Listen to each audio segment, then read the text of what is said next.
Now in this question, I have to show that the series 1 over n, where n is from 1 to infinity, is divergent. So this series is called harmonic series. So I will show it divergent by first finding its partial sum, that is S1 is equal to the sum of first term, that is 1. S2 is equal to sum of first two terms, that is 1 plus 1 over 2. I will not calculate S3 because of some reason, because instead I will calculate S4 because it follows symmetry. That is S4 is 1 plus 1 over 2 plus 1 over 3 plus 1 over 4. Now this is 1 plus 1 over 2. Instead of this 1 over 3, I will write 1 over 4 plus 1 over 4, this expression. Now by this expression over here, I have 1 over 3 and here over 1 over 4. Since 1 over 3 is greater than 1 over 4, so this expression is greater than 1 over 4. So now this becomes, this is 1 plus 1 over 2, 1 over 4 plus 1 over 4 is 1 over 2. So I have S4 is greater than 1 plus 1 over 2 plus 1 over 2, which is 2 over 2. Now my S4, I can write S4 as S2 square. Now remember that S2 square is greater than 1 plus 2 over 2. Now next I will calculate S2 power 3. That is S2 power 3, which is S power 8. That is, I have to add the first 8 terms. That is 1 plus 1 over 2 plus 1 over 3 plus 1 over 4 plus 1 over 5 plus 1 over 6 plus 1 over 7 plus 1 over 8. So here I will write 1 plus 1 over 2. Instead of this 3, I will write 1 over 4 plus 1 over 4. And over here, I will write 1 over 5 is greater than 1 over 8. So greater than 1 over 6 is greater than 1 over 8. 1 over 7 is greater than 1 over 8. And 1 over 8 is equal to 1 over 8. Now this becomes 1. Now this is my 1 over 4 plus 1 over 4 is 2 over 4, which is 1 over 2. Similarly, 4 times 1 over 8 is, that is 4 over 8, that is 1 over 2. Now I have 1 plus half plus half, this is here half, plus half plus half plus half. So I have 3 half, that's 3 over 2. That is S2 cube, that is S8 is 1 plus 3 over 2. Similarly, when I have S following the same symmetry pattern, and I have S2 power 4, that is S16, which should be greater than 1 plus 4 over 2. And following the same pattern, if I get S2 power n should be greater than 1 plus, over here 2 power 4 is greater than 1 plus 4 over 2, I would have S2 power n is greater than 1 plus n over 2. This. Now my S2 power n is greater than 1 plus n over 2. When I take as limit n approaches to infinity, that is when n approaches to infinity, then s power 2n, which is 1 plus n over 2 when n approaches to infinity, also approaches to infinity. So this partial sum approaches to infinity. So this means since the sequence or the partial sums approaches to infinity when n approaches to infinity, so it means the sequence, this given series is divergent. So the harmonic series is divergent.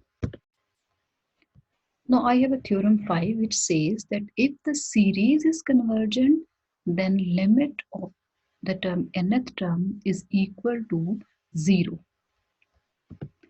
proof is very similar.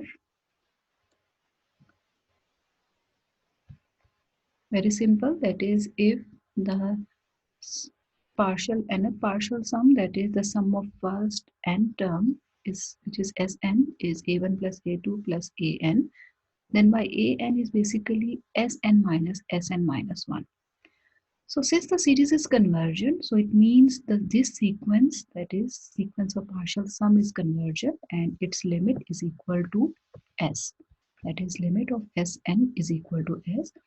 When n minus 1 approaches to infinity, obviously n approaches to infinity. So we have Sn minus 1 is also S, because this subscript does not matter then, whether it's n minus 1, n minus 2, because n approaches to infinity. So the limit of Sn minus 1, this sum is also S. So therefore, an, which is equal to Sn minus 1, when I take limit n approaches to infinity, because now I am supposed to show that this limit is basically equal to 0. Now I can write it as limit Sn and n approaches to infinity and limit of this sequence, and this is also S. Both of these limits are S. So S minus S is equal to 0. So with any series summation n, I can associate two sequences. One sequence is the sequence of partial sums, that is Sn, and the other sequence is an of its term, which I write it as sum of the terms of the sequence an.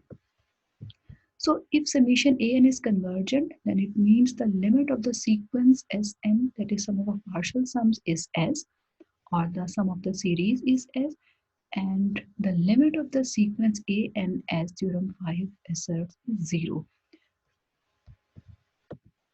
The converse of theorem 5 is not true in general, because that is, if limit an is equal to 0, we cannot conclude that the series is convergent.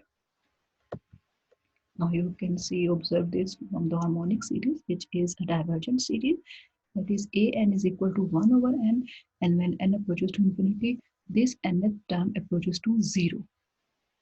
So we have shown it in the example 7 that this series is divergent. So this nth term approaches to 0 gives me a test for divergence. Remember that this is a test for divergence, not for convergence. That is, if limit of nth term of the series does not exist, or if the limit of an is not equal to 0, then the series this is divergent.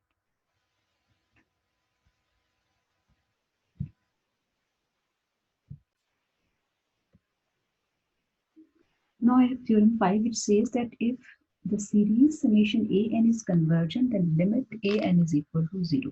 The converse of this theorem gives me the divergence test. That is, converse is, that is, I will start with this. That is, if limit of an is not equal to 0, it is other than 0, then this series is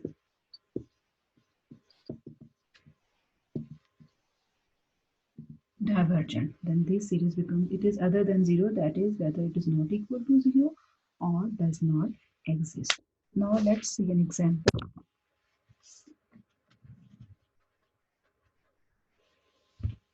Yes. The example is, show that the series n square over 5n square plus 4 is divergent. So I will use the divergence test for this.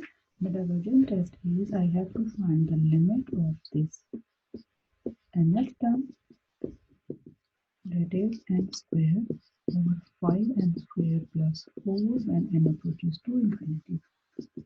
So if I divide it with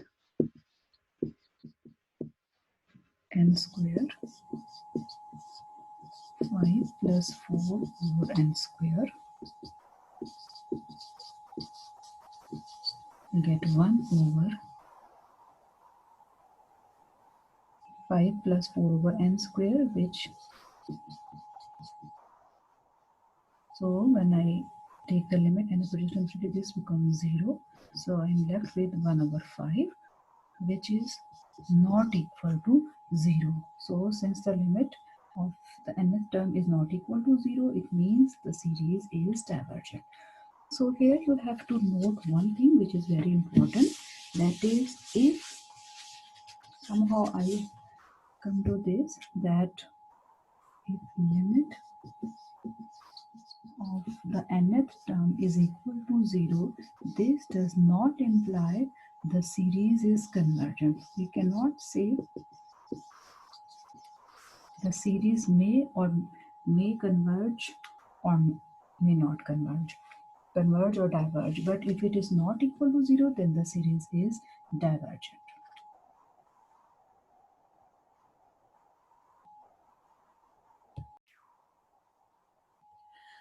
Now there's a theorem 6 which says that if I have two series, both are convergent, so the series CAN, where C is a constant, is also convergent. Similarly, that is this, and the sum of it is equal to C times the sum of AN, and the sum of this series is equal to, this term is equal to sum of these two terms, and similarly for the subtraction.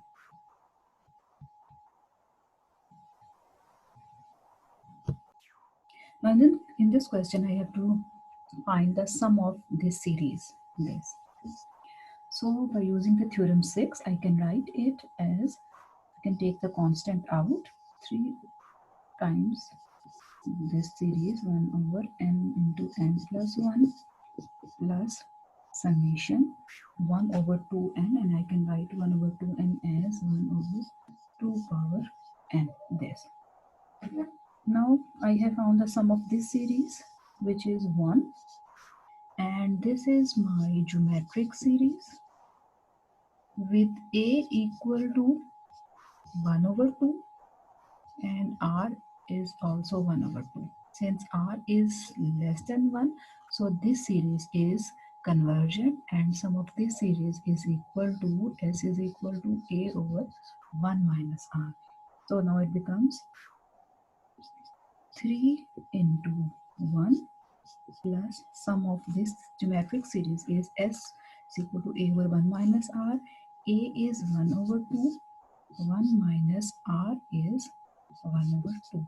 1 minus 1 over 2 is 1 over 2, so 1 over 2 divided by 1 over 2 is 1. That is 3 plus 1, which is equal to 4.